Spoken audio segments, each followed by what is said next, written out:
Hey, everybody. Hope you're having an awesome Monday. Who's ready for an awesome week? I think we are. Woohoo!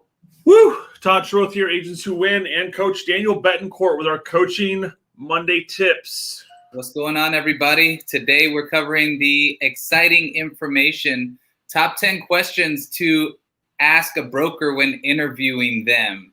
So this is to stay in theme and on topic with our theme for this month, which is new agents. Why do so many agents fail when they enter the real estate industry? So we're covering all topics that will help newer agents entering the real estate industry. And this is one that as soon as you finish taking that test and the state exam and they hand you that paper that says you passed, this is the next task on your list, is to choose a broker and start interviewing brokers and where are you going to hang your license. So that's what we're helping you with today. I think this should have been our first show in this topic, just because this is the biggest thing that people need to look at. But let's start with number one, fees and commission split. It's the first on the list, but it's not the most important.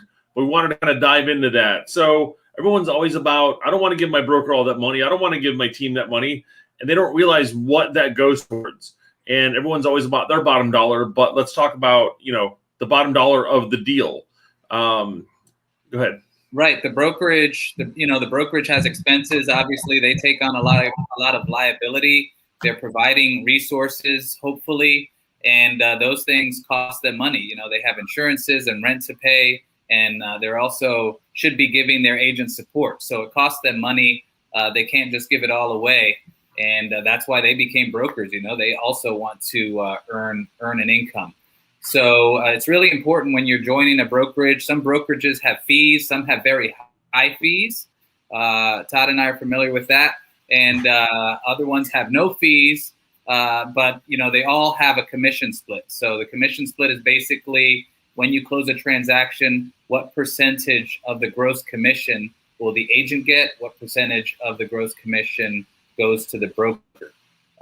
So remember, we talked about it on another episode. Just because the commission split to the agent is very high, that doesn't mean anything if that brokerage isn't doing anything to help you grow your business, because 100% of zero is still zero. So what's in our opinion, what's most important is who's going to help you close the most transactions and actually get experience quickly.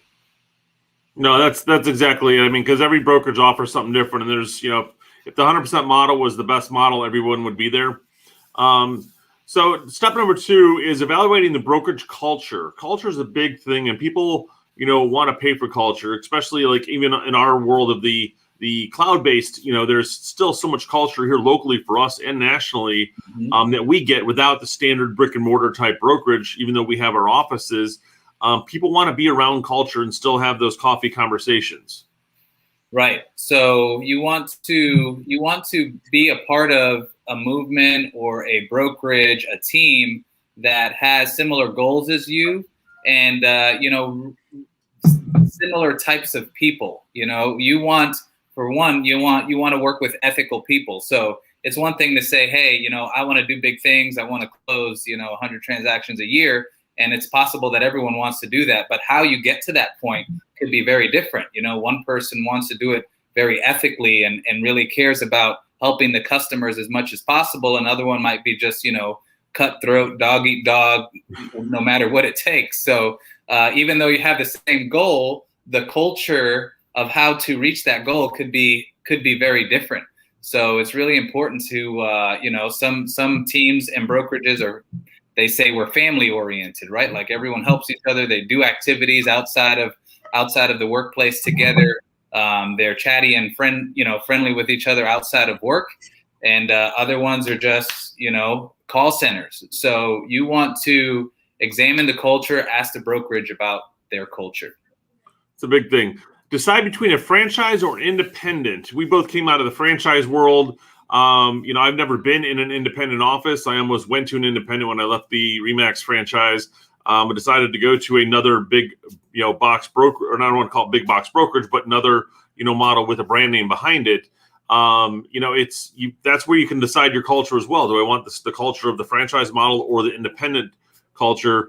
And each of them are going to offer different things. If you want brand or, the tools that they offer, or you want the independent where it feels like you're at home and, the other models there, but they're limited to what they can offer you.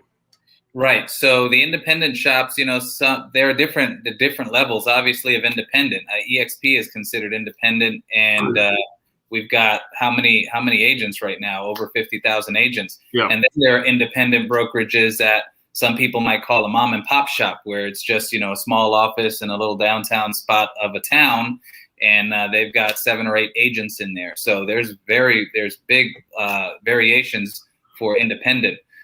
So what would you say is a benefit for franchise versus independent, and vice versa?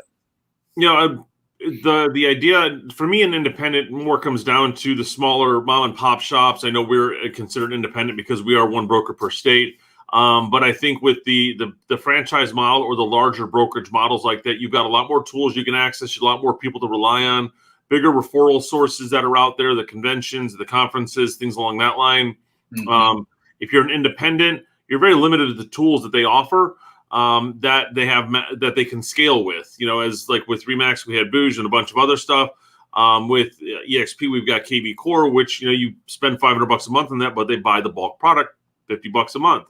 Mm-hmm. So those are things that you can get. You're not going to get a small mom and pop to provide you with some crazy software or provide you with the massive tools that you can with the bigger brokerages, because they don't get a big break on those things. Yep. So that was number 3. Number 4 is learn the brokerage's reputation, learn what their strengths are, their niche, right? So different, I can think of some brokerages in town where you only see their signs on 10-acre properties or more. So if you're going over there and you're like, I'm going to sell 100 homes a year, and everyone in the office is selling land or horse property or something like that, you just want to be aligned with a brokerage that has strengths for where you want to grow, and their niche aligns with what you plan to be doing. No, I think it's a great thing too. So if you're looking at the independents, for example, there might be some that specialize in downtown condos where you're not going to go there if you're, the larger area residential style versus the high rise stuff. Right. That's very, very niche oriented, or the strength. That broker's got a bad reputation for what he does with his agents. Well, if I've heard that, I don't want to go to that brokerage. So those are things you've got to, as you talk to people, get opinions in the local markets on what you have going on. Right. Number 5 is make sure the brokerage and the broker will offer support. So what kind of support will I be getting if I were to join your brokerage? Some brokerages, they just want experienced people, or they don't care who they get as long as those people pay them their fees. They offer very limited support because maybe they're offering 100% split, so they can't afford to offer too much support. The broker's out there trying to close deals himself just to put food on the table. The right financial model makes a difference. Are you offering transaction support, or are you offering scripting and buyer leads and listing leads and other stuff? So it all depends on what you have coming in there. Right. Yep, that's right. So number 6 is marketing. Does the brokerage offer any marketing? Are you going to benefit from any marketing that the brokerage offers you?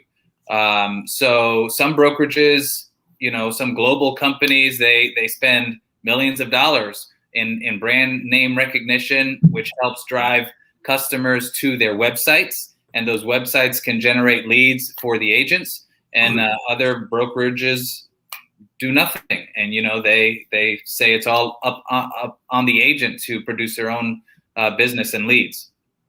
That's the big one. Marketing is a big piece you've got there. Is we spend a lot of money trying to do our pay-per-click and our Facebook ads and our spear marketing and everything else. So it's a big piece that's out there. You got to make sure that if the brokerage isn't doing it, they need to be able to show you how to do it.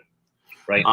Number 7, tools and tech. It's like what does the technology, which we've discussed already, do they offer to you as an individual agent? Indie offices are going to be harder to get than the franchise models because of the power behind the numbers of the money. Our company, we've got KB Core, we've got EXP World for all of our training. Eliminates the need for the large offices for training space. Right. So, in a company that a larger brokerage, they have more resources to have better tools, in my opinion, better tools, more state of the art technology versus a small independent, brokerage that might have 10 agents in it. That brokerage doesn't have that same level of resources, so it's going to cost a lot more money for that broker to be effective in those areas. Number 8 is office space. So are you the kind of agent that wants to work from an office most of the week? Some agents prefer to work from home. Some agents do a mixture, but if, depending on how important that is to you, it's a question that you should ask. What is the situation for office space? Again, a small brokerage might have one office in town. A larger brokerage might have many offices all over town. Are they partnered with other offices? Like in Orlando, in our market, we've got 9 offices that we have access to use. Even though we're a cloud-based brokerage, we all have our brick and mortar. I like to go to a physical office. If we didn't have this, we have opportunities for like Regis and some of the other similar models that allow us to go in and use conference rooms and things. Right. So the number 9 is can the leadership help me grow a team? So if you are an agent that is aspiring to just crush it in real estate and, maybe do more than 10 deals a year and you want to continuously grow, is this brokerage or is the broker one that will help you grow? Do they have the experience and the level of success to help you grow? Some brokerages, there's differing opinions on these things. So it's something that if you want to one day lead a team, it's an important question to ask your broker. Well, and as there a team already there that can help, you can kind of guideline off of, when we started our teams, there wasn't teams at our other office we were in. So it was like we were trying to learn by mistake is what it came down to. So it was like if we had an office that already had a team set up that could help us model that, perfect. We would have had, I think, a faster track to success. Right. Yep. Trial and error. Trial by fire. Number 10, any other incentives that they offer you? I know a lot of them will say we'll give you free business cards, folders, stationery, signs, things along that line. Our company, we get revenue share off agents' production. We get stock in the company when we sell a house. Those are some good incentives on our side. But what are they going to offer you as far as incentives? Do you need to pay for your signs? Because again, sign panels aren't cheap. Lock boxes aren't cheap. Every listing you have $500-$600 sitting in just waiting for that to close to be able to get reimbursed. Yes. So it's an important question to ask. A lot of agents, I think new agents especially, they don't think to ask these questions because they're new. So that's why we're doing this video today to help you have the questions that you need to ask. Rewatch this video, write down all the questions. When you go into that interview, ask these questions because that's the point of this video, to give you a template when you're interviewing brokers. And hopefully this was helpful. Even if you're switching brokers, these are great questions to ask as well, even if you're an experienced agent. When I switched companies from RE/MAX to EXP, I went through and wrote down a lot of these things about things I wanted to know about the company and got answers to those before I even made the decisions. So it's good to have that and have a notebook with a paragraph space so you can get your notes and kind of compare what you need to do. A bonus question that you can ask is, agents, if I were to take a poll from all of the agents in your office, what would you say might be the most common complaint that I might hear? Just to give a level of authenticity, like everything can't be peaches and cream with a brokerage. So there are always going to be, you want a lot more positives than negatives, but there are always going to be a couple of negatives. So a lot of times they ask you that as the applicant, but you can answer it, but also ask them the same question. What kind of complaints would I find if I were to research, complaints about the brokerage? And that will also give them an opportunity to handle those objections, and explain away if need be. So hopefully these 10 tips and the 11th bonus one help you in your brokerage search. And we're always here to help if you need guidance or help in that. And we'll be talking to you later in the week. Awesome, guys. You have an awesome Monday and have a great week. See y'all.